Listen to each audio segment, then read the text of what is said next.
students. In previous lecture we have completed the uh, concept of that is the mutualis maintain constant or Km, and before that we have completed the factors affecting enzyme activity. Okay, now today we have to study concept of metabolism. Okay, we have to study the concept of metabolism.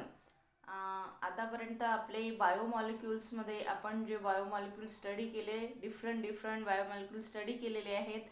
तर आता आपले enzyme हे जो आपला last बायोमॉलिक्युल होता तो complete झालेला आहे.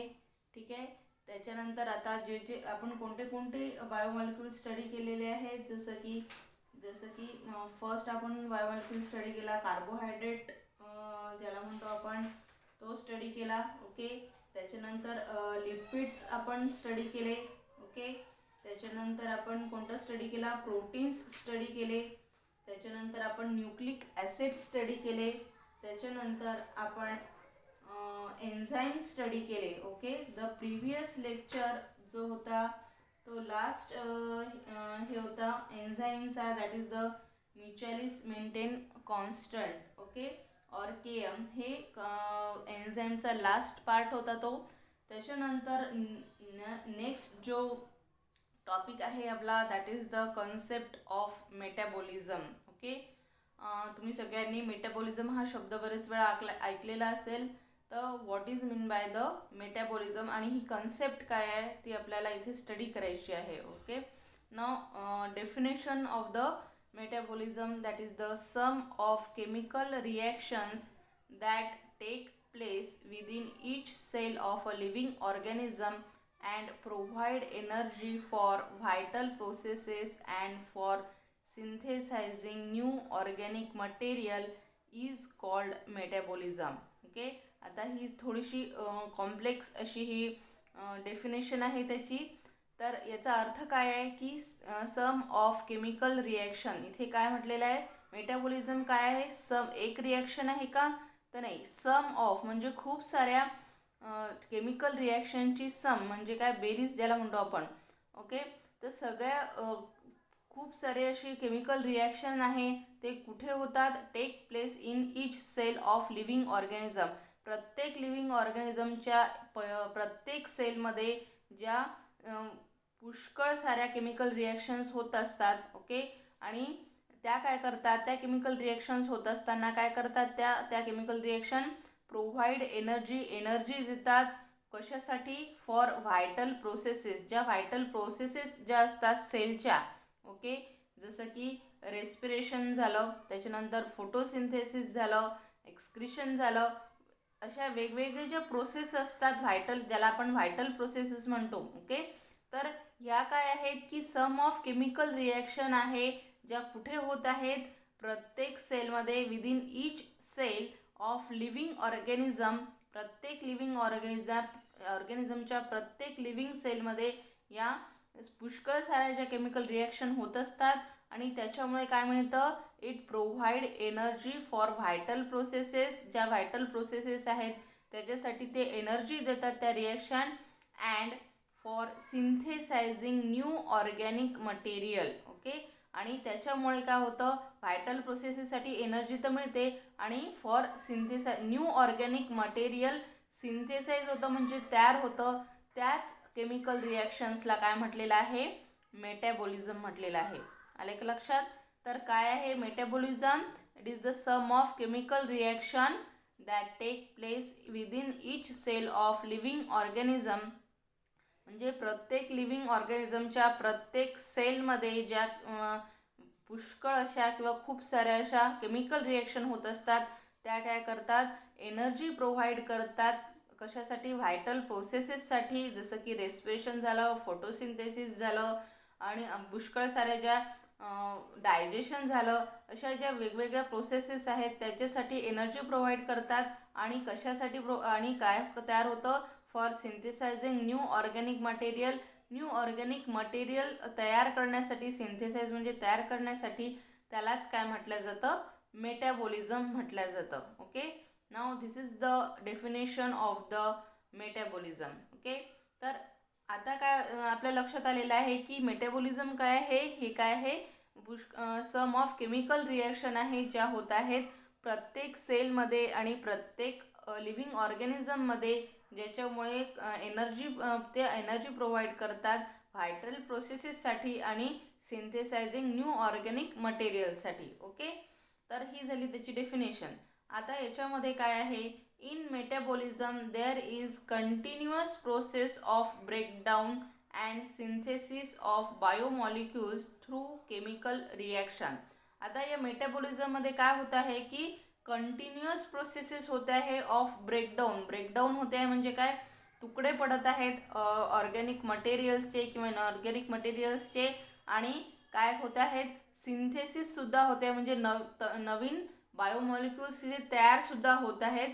कशाच्या through, by chemical reactions. Okay, तर या मेटाबॉलिझममध्ये काय होते आहे की बायोमॉलिक्युल्सचे काय होत आहे, ब्रेकडाऊन होते आहे आणि सिंथेसिस होत आहे.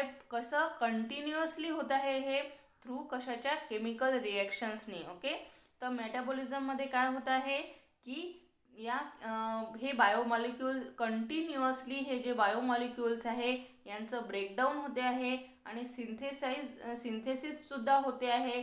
कशाच्या through chemical reactions. Okay, now third, it is the metabolic reactions are transformation of biomolecules. आता हे जे मेटाबॉलिक रिॲक्शन्स आहेत हे कसे आहेत, हे ट्रान्सफॉर्मेशन्स आहेत बायोमॉलिक्युल्सचं. म्हणजे काय, ज्या मेटाबॉलिक रिॲक्शन्स होत असतात, म्हणजे ज्या केमिकल रिॲक्शन्स होत असतात त्याच्यामुळे काय होत असतं, हे जे बायोमॉलिक्युल्स आहेत. ओके, मी आताच सांगितलं आपण different types of biomolecules study केले आतापर्यंत. कोणते कोणते, कार्बोहायड्रेट, लिपिड्स, त्याच्यानंतर प्रोटीन्स, त्याच्यानंतर न्यूक्लिक ॲसिड्स, त्याच्यानंतर एन्झाईम्स. तर या मेटाबॉलिक रिॲक्शन्समध्ये काय होत आहे, हे जे बायोमॉलिक्युल्स आपण आता स्टडी केले आहेत यांचं ट्रान्सफॉर्मेशन होत आहे. ट्रान्सफॉर्मेशन होत आहे म्हणजे काय की एक बायोमॉलिक्यूल दुसऱ्या बायोमॉलिक्यूलमध्ये काय होत आहे, कन्व्हर्ट होते आहे किंवा ट्रान्सफॉर्म होते आहे. ओके, तर हा पॉईंट काय सांगतो आपल्याला की मेटाबॉलिक रिॲक्शन्सच्या थ्रू काय होते आहे की हे जे बायोमॉलिक्युल्स आहे यांचं ट्रान्सफॉर्मेशन होत आहे. म्हणजे की ते ट्रान्सफर होत आहेत एका फॉर्मपासून तर दुसऱ्या फॉर्मपर्यंत. ओके, आल्या लक्षात.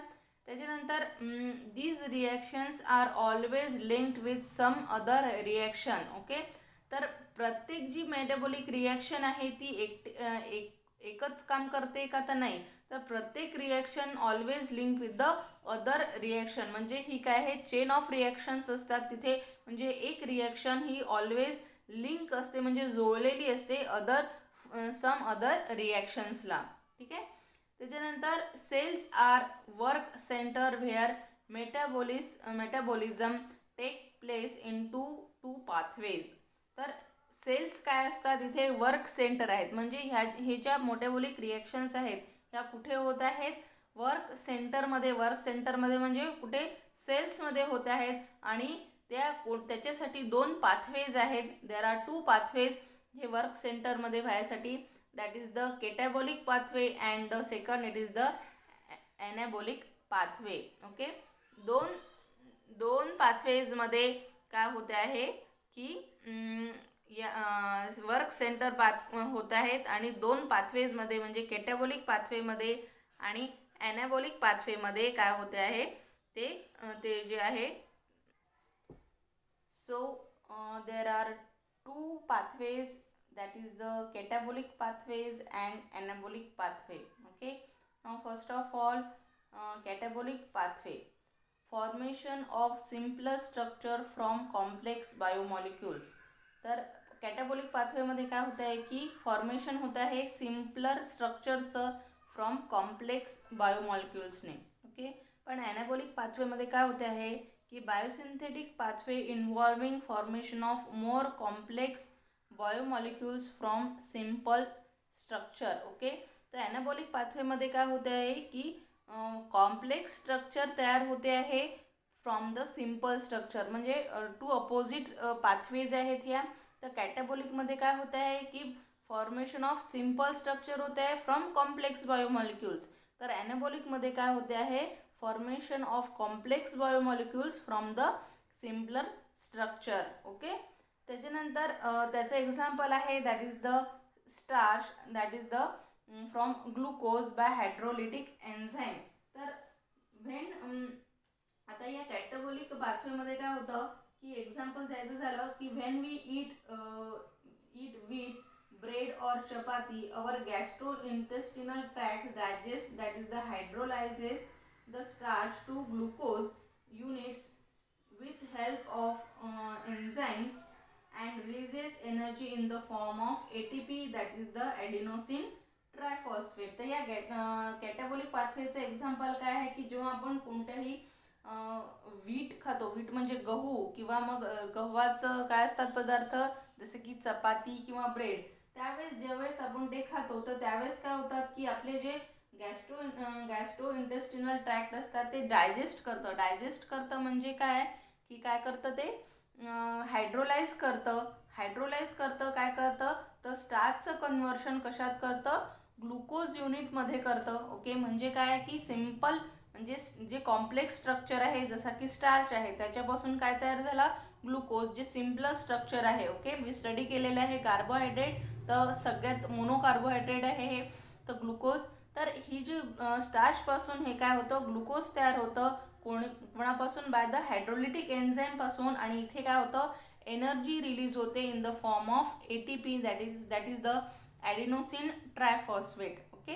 तर इथे म्हणजे काय, या कॅटाबॉलिक पाथवेमध्ये काय तयार होत आहे की हा जो स्टार्च आहे हा कॉम्प्लेक्स बायोमॉलिक्यूल आहे, याच्यापासून सिम्पल जो बायोमॉलिक्यूल आहे तो तयार झाला आहे बाय हायड्रोलिटिक एन्झाईम. ओके. त्याच्यानंतर इथे एक्झाम्पल आहे that is the synthesis of glycogen from glucose and protein from the amino acid.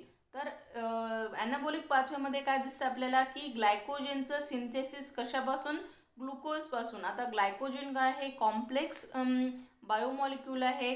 तर हे कॉम्प्लेक्स बायोमॉलिक्यूल कोणापासून झालेलं आहे तयार, simple structure that is the ग्लुकोजपासून. ओके. त्याच्यानंतर अमिनो ॲसिड्स हे काय आहेत, सिम्पल स्ट्रक्चर आहे, त्याच्यापासून काय तयार होतात, प्रोटीन्स तिथे तयार होत आहे. ओके. तर त्याच्यानंतर कॅटाबॉलिक पाथवेमध्ये काय दिसतं आपल्याला की एनर्जी ही रिलीज जाते in such reaction in the form of the ATP. जसं की मी आताच सांगितलं की स्टार्चचं ग्लुकोजमध्ये कन्व्हर्शन झाल्यानंतर एनर्जी रिलीज होते in the form of the ATP. तर कॅटाबॉलिक पाथवेमध्ये आपल्याला काय दिसतं की एनर्जी रिलीज झालेली दिसते या रिॲक्शन्समध्ये in the form of the ATP. त्याच्यानंतर दिस पाथवे कन्झ्युम एनर्जी. तर ॲनाबॉलिक पाथवेमध्ये आपल्याला काय दिसतं की हे जे या पाथवेमध्ये काय दिसतं की एनर्जी कन्झ्युम म्हणजे एनर्जीची आवश्यकता असते हे ॲनाबॉलिक पाथवे होण्यासाठी. ओके. तर these are the two pathways for the metabolism, that is the catabolic pathway and the anabolic pathway. Okay. Then there are two reactions also, catabolic reactions and anabolic reactions. Catabolic reactions कुठे होत असतात, कॅटाबॉलिक पाथवेजमध्ये होत असतात. आणि ॲनाबॉलिक reactions जे आहेत त्या कुठे होत असतात, ॲनाबॉलिक पाथवेमध्ये होत असतात. ओके. त्याच्यानंतर that is the metabolic pool. Okay. Next जो आहे दॅट इज द मेटाबॉलिक पूल. आता मेटाबॉलिक पूल कोणाला म्हटलेलं आहे, now it is the reservoir of the biomolecules. Reservoir कोणाला म्हणतो आपण, दॅट इज द जलाशय. ओके. जलाशय म्हणजे काय, जिथे आपण काय करतो, रिझर्वायर म्हणजे काय, जिथे आपण पाणी साठवून ठेवतो. तर या इथे काय कोणती कन्सेप्ट वापरलेली आहे, तर रिझर्वायर ऑफ द बायोमॉलिक्युल्स म्हणजे काय की बायोमॉलिक्युल्सची साठवणूक होते आहे. Okay. Now reservoir of biomolecules in cell on which enzyme can act to produce useful products as per the need of cell is called the metabolic pool. तर metabolic पूल कशाला म्हटलेलं आहे, हे काय आहे, जलाशय आहे कशाचं, बायोमॉलिक्युल्सचं, ज्याच्यामुळे काय होत आहे की एन्झाईम ॲक्ट करत आहेत कशासाठी, टू प्रोड्यूस युजफुल प्रोडक्ट. जे युजफुल प्रोडक्ट आहेत ते प्रोड्यूस करण्यासाठी as per the need of the cell, म्हणजे सेलची जी आवश्यकता आहे त्याच्यानुसार एन्झाईम ॲक्ट करतं आणि युजफुल प्रोडक्ट जिथे तयार होतं कशाच्या थ्रू, रिझर्वायर ऑफ बायोमॉलिक्युल्सच्या through. It is called as an metabolic pool. Okay. Now it is called as a metabolic pool.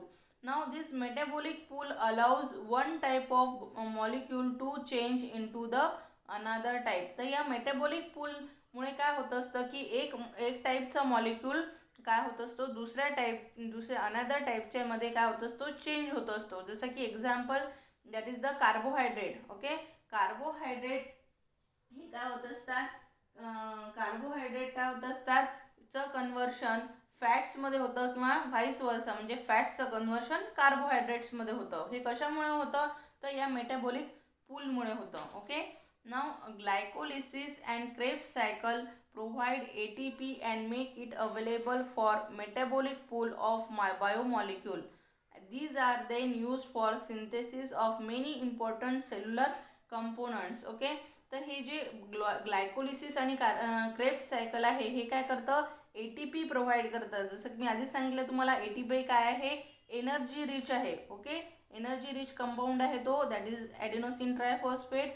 हे प्रोव्हाइड कोण करतं, ग्लायकोलिसिस आणि क्रेब्स सायकल प्रोव्हाइड करतं ATP. आणि त्याच्यामुळे काय होतं की मेटाबॉलिक पूल ला अवेलेबल केल्यामुळे हे काय होतात की त्याच्यामुळे synthesis of many important cellular components तिथे होतात. म्हणजे जे इम्पॉर्टंट सेल्युलर कंपोनंट्स असतात ते तिथे सिंथेसाइज होतात किंवा तिथे काय होतात तयार होत असतात. Okay, then as per need of cell the metabolites can be added or withdrawn from this pool. जशी आवश्यकता असली तसेच हे मेटाबोलाइट्स काय होतात ॲड होतात, म्हणजे ॲड होतात तिथे, विथड्रॉन होतात म्हणजे काढूनही घेतल्या जातात फ्रॉम दिस पूल, जशी नीड असेल सेलची तसंप्रमाणे. Now there is always homeostasis in the cell and in the entire body due to the balance between the catabolism and anabolism. तर इथे काय म्हटलेलं आहे की तिथे काय असतं, ऑलवेज होमिओस्टॅटिस असतं. होमिओस्टॅटिस म्हणजे काय, हे काय आहे, property of cells, tissue and organism that allow maintenance and regulation of stability and constancy need to function properly. Okay, तर होमिओस्टॅटिस कशाला म्हटलेलं आहे, हे काय आहे की प्रॉपर्टी आहे सेलची, टिश्यूची आणि ऑर्गॅनिझमची. त्याच्यामुळे काय होतं ते अलाउ करतं मेंटेनन्स करायची सेलचं किंवा ऑर्गॅनिझमचं आणि रेग्युलेशनचं. त्याच्यामुळे काय येतं, स्टॅबिलिटी येते आणि कॉन्स्टन्सी येते फॉर द प्रॉपर फंक्शन करण्यासाठी. ओके, तर होमिओस्टॅटिस याच्यामुळे काय होत असतं की हे काय आहे, ही एक हेल्दी स्टेट आहे. ते काय करतं, मेंटेन करतं by constant adjustment of biomolecules, biochemical and physical pathways. Okay, तर या होमिओस्टॅटिसमुळे काय होत असतं की हे काय करत असतं, हेल्दी स्टेट असते, ज्याच्यामुळे काय होत असतं की मेंटेन होतं सगळ्या ज्या रिॲक्शन आहे आणि त्याच्यामुळे एंटायर बॉडी कशामुळे बॅलन्स राहते. त्याच्यामुळे काय होतं की बिटवीन कॅटेबॉलिझम आणि ॲनाबॉलिझममुळे हे होमिओस्टॅटिस जे आहे व्यवस्थित राहतं. म्हणजे काय, होमिओस्टॅटिस राहतं म्हणजे काय, व्यवस्थित म्हणजे मेंटेन राहतं, हेल्दी स्टेट राहते सेलची, ऑर्गॅनिझमची आणि टिश्यूची. त्याच्यामुळे काय येतं त्याला कॉन्स्टंटली येतं आणि स्टॅबिलिटी येते त्या सेलला किंवा ऑर्गॅनिझमला. कशामुळे येते ही, तर between the catabolism and the anabolism. Okay, thank you. Now this is the concept of the metabolism. Okay, thank you.